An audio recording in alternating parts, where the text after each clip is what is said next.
Weather, traffic, and news updates online at 560theanswer.com.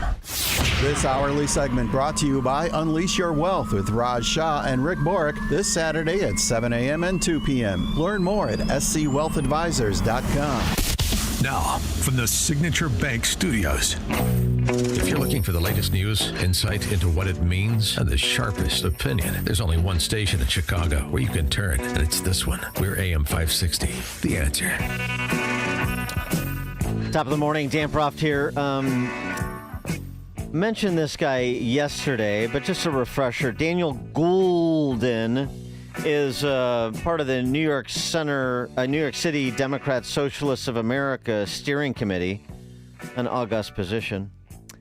He was featured at the Socialism Conference 2025 that was held, where else? Chicago. And this is what he had to say about his good friend Zoran Mamdani, the presumptive next mayor of New York City. Zoran is literally attempting to do what conservatives say, we want to do, which is provide gender-affirming care to anyone who wants it for free, and we're going to ship people, we're going to fly people in and pay for their hotel rooms, and we're going to do all of the Fox News stuff. We're getting ideas from Fox News. I want to hey, we'll do that. But most importantly is we collaborated with the Zoran Mamdani campaign on his trans rights platform. And what we explicitly wanted to do was use the power of New York City to provide free gender-affirming care, and I say free in case insurance companies decide to boot us off, free gender-affirming care, not just to people in New York City, but across the country. When Zoran first kind of approached DSA leadership about running, his pitch was, he said, I'm going to get socialists to vote for me and I'm going to get Muslims to vote for me. With Zoran, we're in basically the best possible position to seize state power that we can be in because we're like this, right? DSA has regular meetings with him, let alone his team. His policy director is my friend. I've been working with his campaign manager for well over a year. Yeah, it sounds like they're pretty tight and fully aligned policy-wise. There was also this offering at that same confab, the Democrat Socialism 2025 conference in Chicago.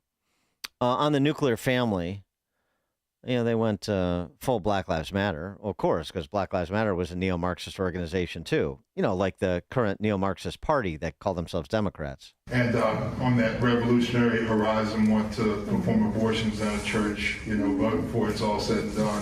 The only real difference between marriage and prostitution is the price and the duration of the contract. We can fight for family abolition. We can imagine family abolition because we have seen Black women do it.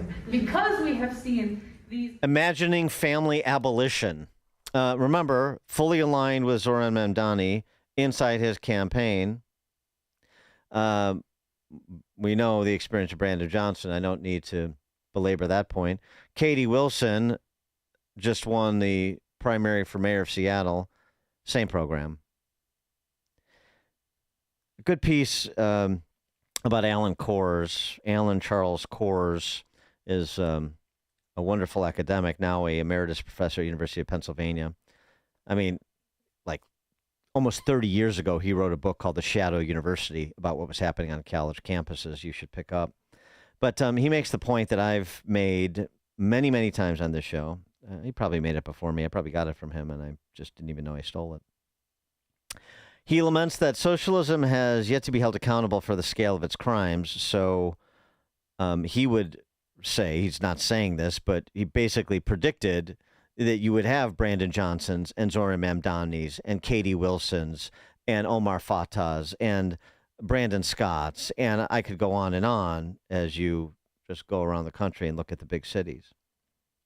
No cause, these are Kors's words, no cause ever in the history of all mankind has produced more cold-blooded tyrants, more slaughtered innocents, and more orphans than socialism with power. He basically says that the problem is it will not be difficult for socialism to change its now quaint name a bit and revive government economic control into newly compelling political, economic, and ultimately cultural agenda. This is what he was writing in 2002, 2003.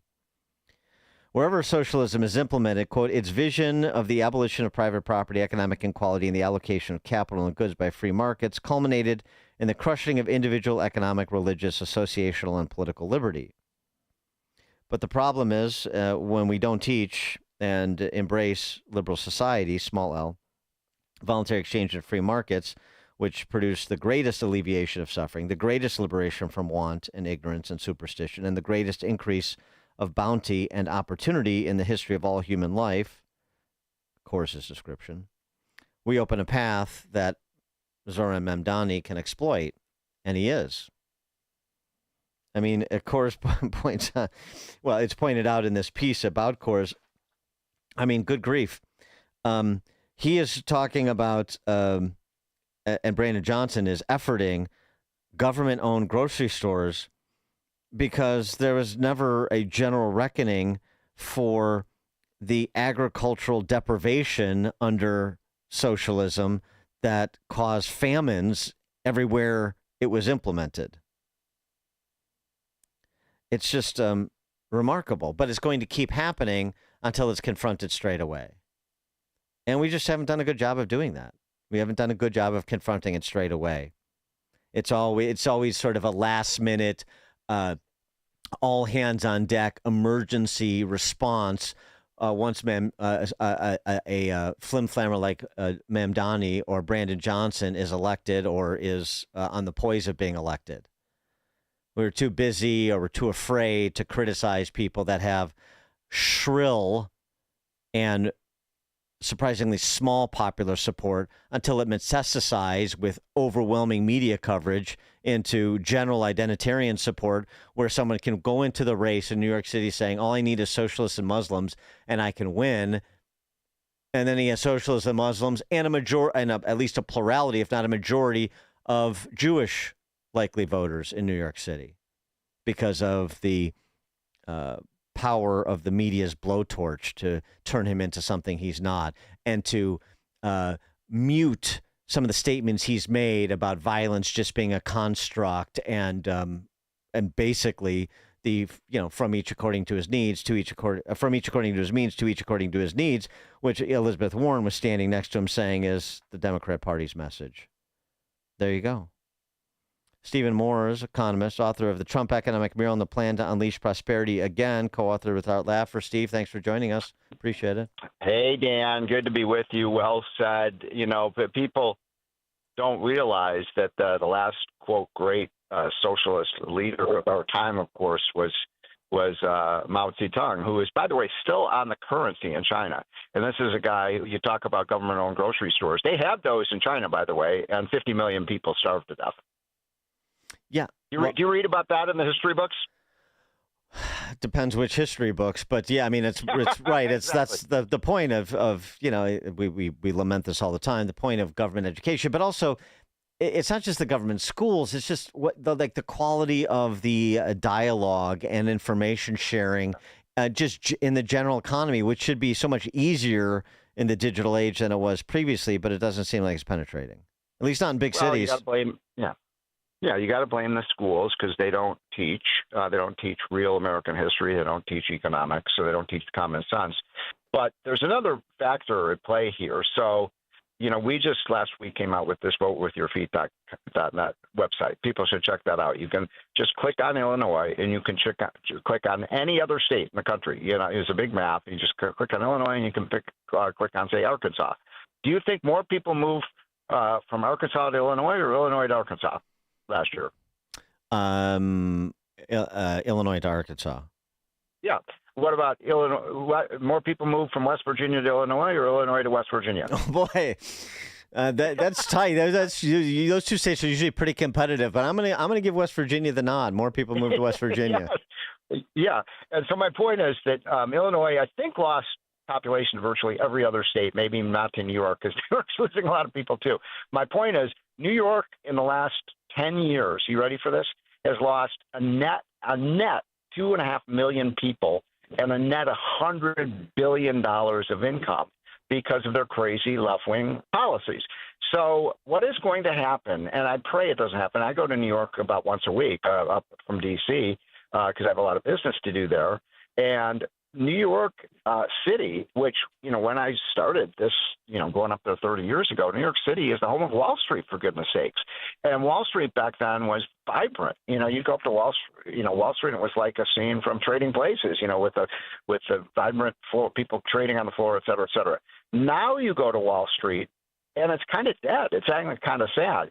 And my point is, if New York elects this mayor, my prediction is Wall Street literally will move out of New York City, and it will be in Dallas, Texas, or it will be in Miami, or it will be in Tampa, or it will be in Austin. Charlotte. By the way, here's an amazing statistic. Do you know there are more financial services jobs today in Dallas, Texas than in New York City? Interesting. Yeah. It's amazing. So my point is, this is a really scary moment for New York, because the rich will leave, and every time they leave, you should have learned that in Chicago when the Ken Griffin moved out and took $50 billion with him, that these things do substantial damage, and so it would be I think a crisis of the first order magnitude if our empire city, New York, were to go into further decline. But that will happen. That will happen absolutely. If this socialist who's passing out free things he wants to raise the tax rate on the rich by another 2 percentage points. Dan, do you know what the income tax rate is in New York City today? It's already 14%. Yeah, I thought he wanted to go to 21, but maybe only 16. No, that's not bad. 16. Yeah, sure. But if you add the federal tax rate on top of that, you live in New York City, you get to fork over 60% of your money to the IRS. So this stuff does matter. It does affect where people live. And these blue cities like Chicago, like New York, like San Francisco, like Los Angeles, either going to have to change or they will continue to die. I wanted to get your reaction to this exchange that Trump had with Aaron Ross Sorkin on CNBC yesterday, talking about debanking, just sharing the stories of what these big bankers, and I'm talking Jamie Dimon at J.P. Morgan Chase, I'm talking Brian Moynihan at Bank of America, what they did to Trump. Take a listen. Well, they did discriminate. I had J.P. Morgan Chase. I had hundreds of millions of dollars in cash. I could see if they want to, if they want to do something bad because you don't have any money and you're defaulted and they took people out, but I'll give you me as an example. I had hundreds of millions. I had many, many accounts loaded up with cash. I was loaded up with cash, and they told me, I'm sorry, sir, we can't have you. You have 20 days to get out. I said, you got to be kidding. I've been with you for 35, 40 years.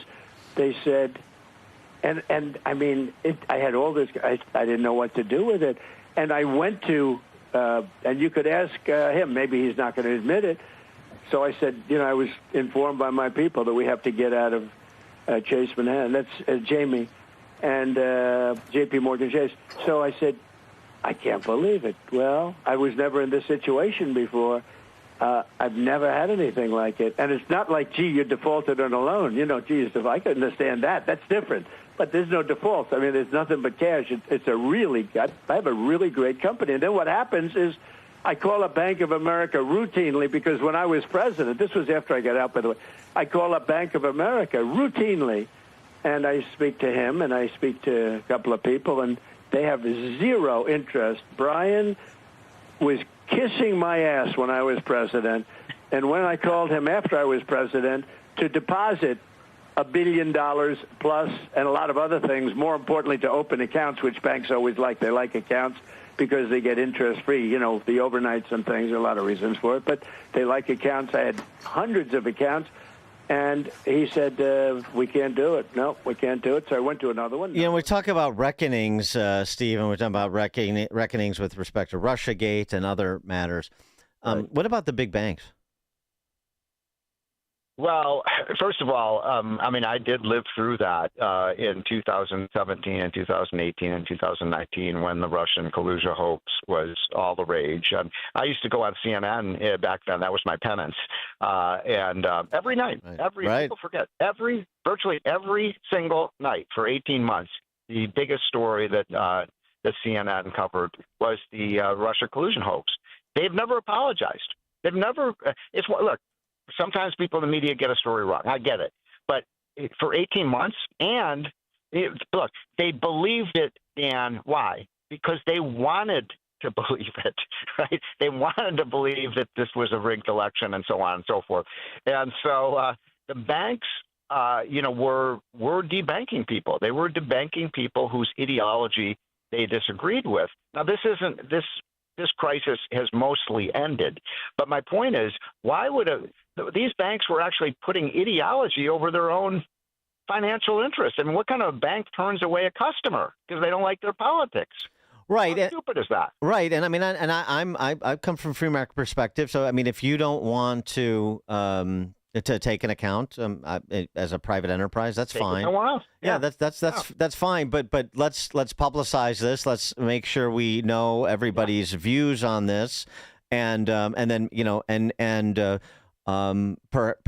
the extent that there is anything that they enjoy in terms of special privileges or deals with government, well, let's take those away too. I mean, I just, this idea that Jamie Dimon can always turn on a dime and change his sort of views and outlooks about people and things in politics to go where basically the winds are blowing at any given point without consequence. Well, Brian Moynihan too. I don't like it.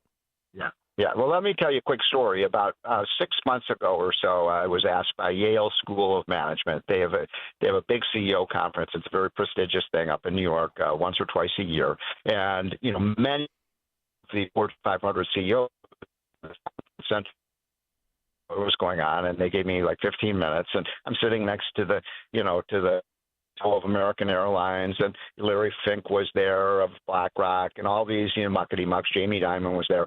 So I'm thinking, what am I going to say to these people? I've got 15 minutes, and I've got their attention. So I started my speech by saying, you people are so out of touch with real America. I said, you have no idea what's going on in real America.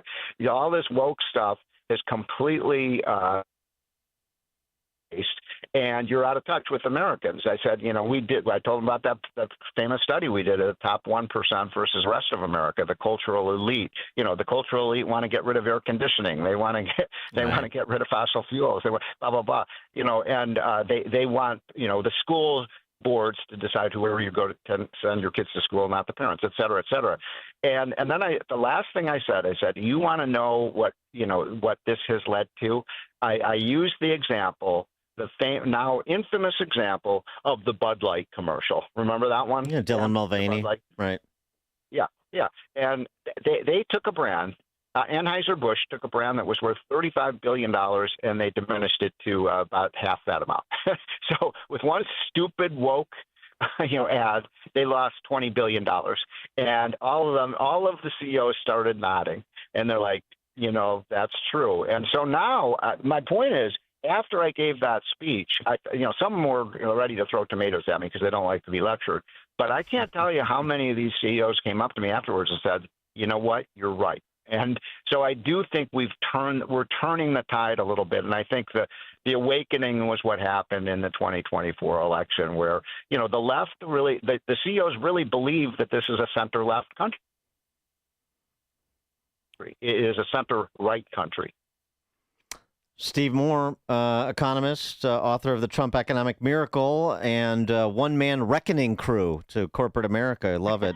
Steve, thanks as always. Appreciate it. I'm going to steal that line. Yes. Very good. Okay. Thanks. By the way, my good friend Justin Nolan said he played golf with you, and you were 3 over par, so that's a pretty good score. Yeah. Oh, boy, that's just very good. Yes. You never invite me to play. Next time you're usually 3 under. I'm usually 3 over 100. That's and Justin is somewhere in between. So next time you're in town, let me know. Give me a heads up, and we'll get a game out at Olympia. Let's play at Indian Hill Country Club. Oh boy, even better. Boy, see if Mr. Haverkamp is available. All right, thanks, Steve. Steve joins us on the Turnkey.Pro answer line. It's news, opinion, insight.